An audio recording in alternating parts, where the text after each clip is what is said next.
Langkah 1, tiba di SPBU dari Depot BBM.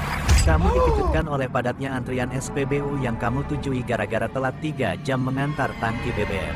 Antrian di SPBU memang padat sampai ada yang protes, karena seluruh pengendara antri buat isi bensin tapi SPBU ini kehabisan bensin, jadi terpaksa harus antri 3 jam demi bisa isi bensin. Lama amat sih lu, tuh lihat udah padat antriannya, untung aja semua orang pada kabur ke SPBU lain, kata teknisi SPBU kesal. Kamu berusaha menjelaskan kenapa kamu telat 3 jam mengantar.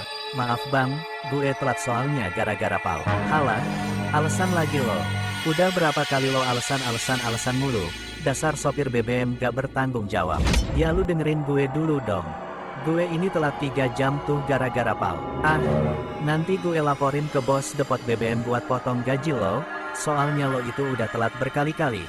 Dia tetap memotong pembicaraanmu, karena dianggap sudah berkali-kali kamu telat mengantar tangki BBM.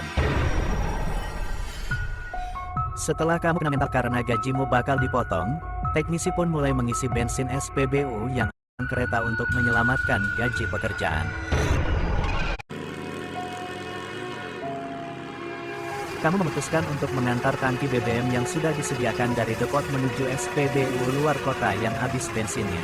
Langkah 3, segera berkendara ke SPBU tujuan dengan tepat waktu, karena tangki berhenti, di depan ada pintu palang yang akan segera menuju. Kamu ingat, dia buka pintu palang supaya bisa di dalam pos, betul, dan dia pun akan kannya dan langsung lari. Kamu menghiraukan truk BBM, kamu terkejut dan petugas kereta sudah datang.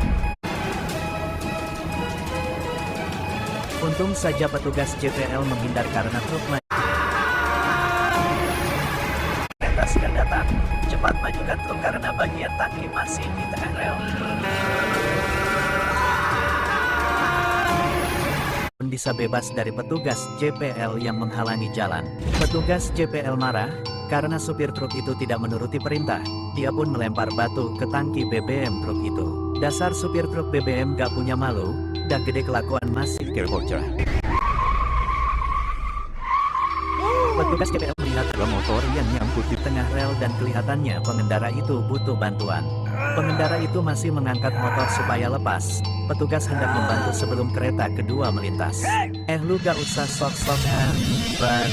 Gue petugas JPL, lah saya harus bantuin kamu bang. Kereta udah mau dekat, udah dibilang jangan ya jangan. Gue ini punya 5 nyawa, kereta nabrak gue pun tetap hidup. Lagian gue ini bos jadinya kebal hukum, menerobos tuh jangan dilawan.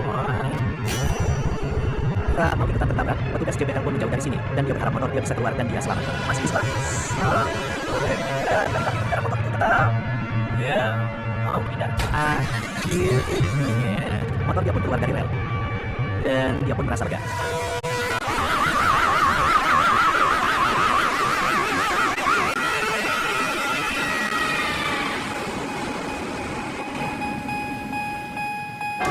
Aku memiliki 5 nyawa dan kebal hukum.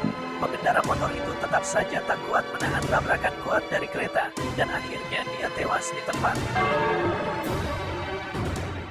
Langkah 6, tiba di ia setuju. Dah bosen gue sabar. Dikit-dikit harus sabar, dikit-dikit harus sabar. SPBU tol ini, ternyata kamu telat lagi seperti di SPBU siang tadi, jadi kamu pun dinyatakan gagal tepat waktu hari ini. Supirmu akan dipotong besar-besar. Kamu menyalahkan petugas JP, pikir lebih dalam lagi bagaimana cara menerobos perlintasan kereta api. Langkah 8, naiki motormu dan pergi ke tempat yang kamu tujui.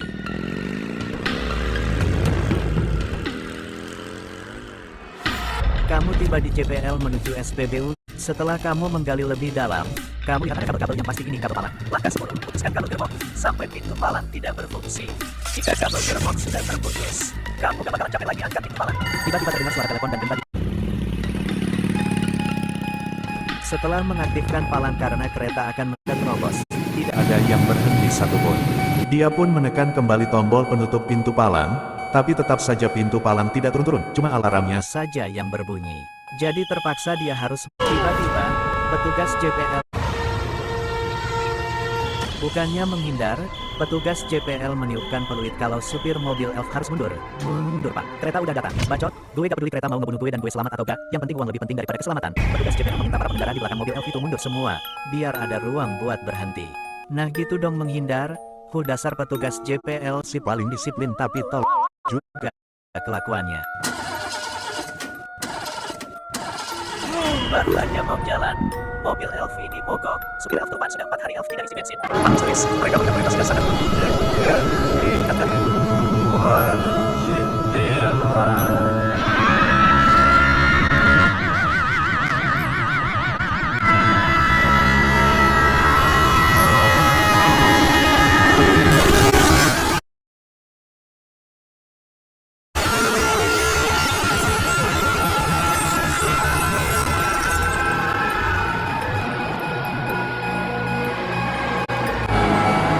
Angka 12, potong juga kabel-kabel mesin pak. Alarm sudah berbunyi, tapi dia melihat dua pintu palang masih belum terlihat dari kejauhan. Tapi pengendara motor masih pada menerobos.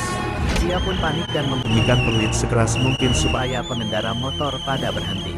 Tapi semuanya pada ngeyel, terutama pengendara motor yang sambil mendengarkan musik dan tidak buru-buru dalam melintasi rel. Percuma petugas meniupkan peluit ke pengendara itu, dan kereta semakin mendekat.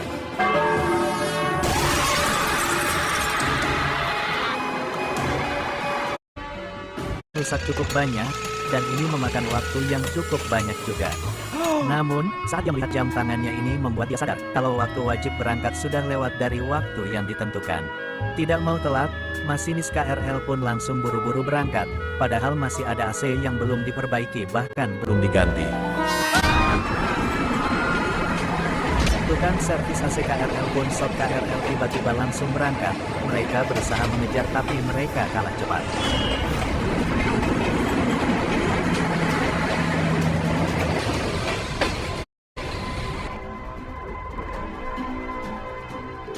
Sebelum kereta datang, petugas JPL memperbaiki gearbox palang yang tidak bisa turun pintunya semalam. Dia ke lokasi JPL yang termatu palang, katamu, melihat petugas mengatur supaya JPL hampir ditetapkan disiplin.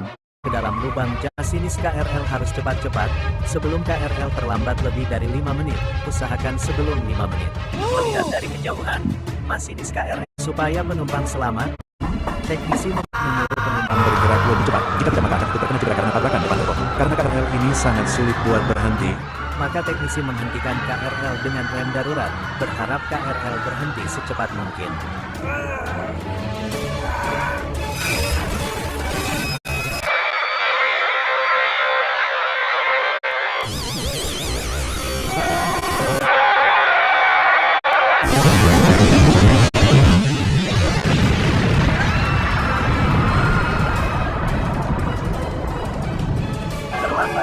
Teknisi baru saja menggunakan rem darurat saat KRL berada di posisi yang terlalu dekat dengan truk BBM.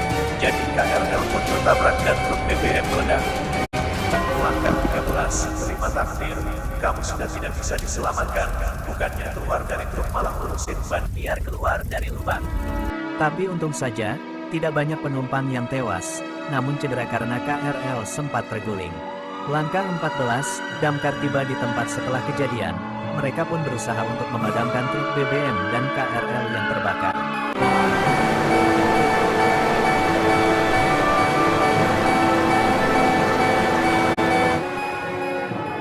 Petugas damkar mengevakuasi korban tabrakan, namun mayat kamu dinyatakan tewas terpanggang dan sudah tidak bisa diselamatkan nyawanya.